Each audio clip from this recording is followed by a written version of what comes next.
m'appelle Sename Kofi Aboudinou, je suis architecte et anthropologue de formation. J'ai créé en 2010 une plateforme qui s'appelle l'Africaine d'architecture pour faire ce que j'appelle du néo-vernaculaire, c'est-à-dire que j'essaie d'étudier les architectures anciennes pour voir les leçons qu'on peut en tirer pour faire de l'architecture très contemporaine et très d'aujourd'hui.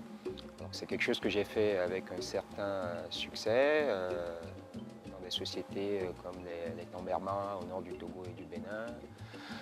Mais j'ai toujours eu une frustration, c'est-à-dire je me suis demandé comment faire du vernaculaire, du néo-vernaculaire, mais dans la ville. Et c'est compliqué. Vous pouvez mobiliser les gens en contexte un peu rural pour essayer de faire de l'architecture avec eux, avec leur dynamisme, leur savoir-faire, leurs matériaux. Mais produire la ville avec les gens, c'est un peu plus compliqué. La ville n'a pas les ressorts que le village a et qui fait que le village fonctionne. C'est-à-dire que dans le village, les gens ont d'abord, première chose, ce que j'appelle le temps long. On est dans le village depuis très longtemps, ses parents eux-mêmes y ont été, ses grands-parents aussi, donc on connaît bien le contexte, on a une sorte d'intimité avec le cadre de vie qui fait qu'on peut proposer des solutions qui fonctionnent. En ville, on n'y est jamais depuis très longtemps, personne n'y est depuis plusieurs générations en fait. La deuxième chose qu'on a au village et qu'on n'a pas dans la ville, c'est des moments. Dans les villages en Afrique, il y a beaucoup de fêtes, beaucoup de rites d'initiation, qui sont des moments de cohésion où les gens se parlent, les gens peuvent décider ensemble. C'est aussi les moments où toutes les configurations matrimoniales se font. On sait que tel va épouser tel parce qu'on a repéré dans telle danse, etc.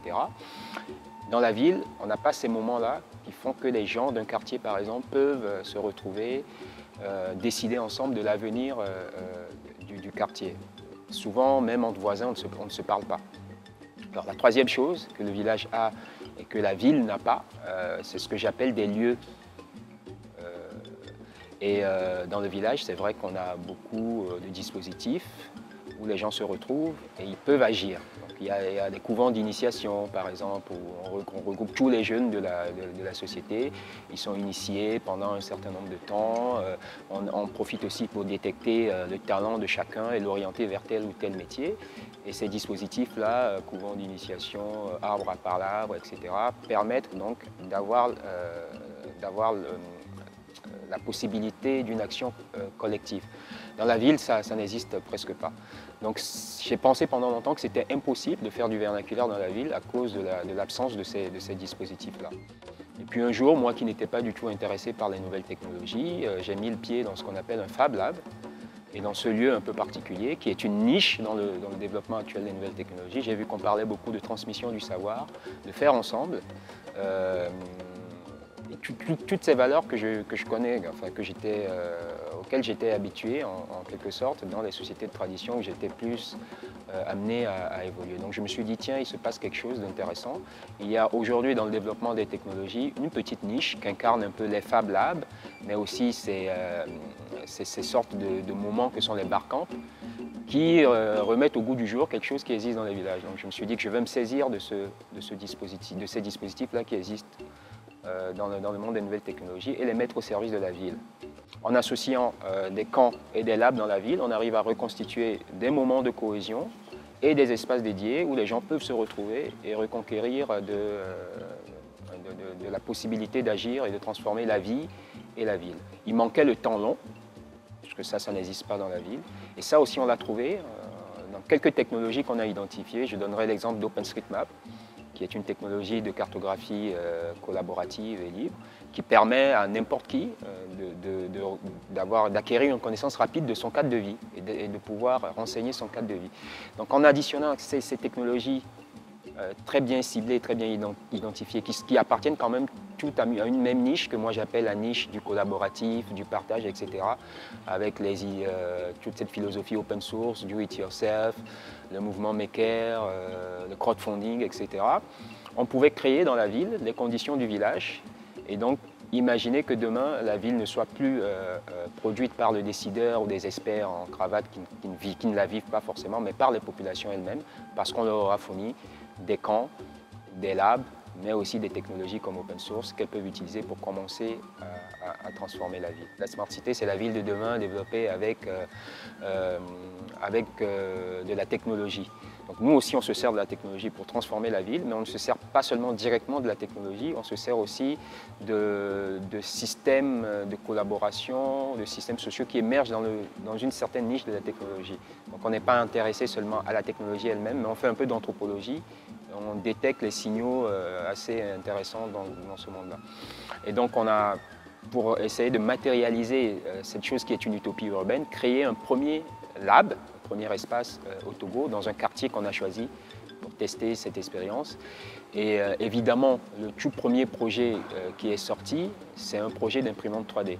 Alors je dis évidemment parce que c'est la machine un peu clé dans tout ce dispositif-là du collaboratif et du partage.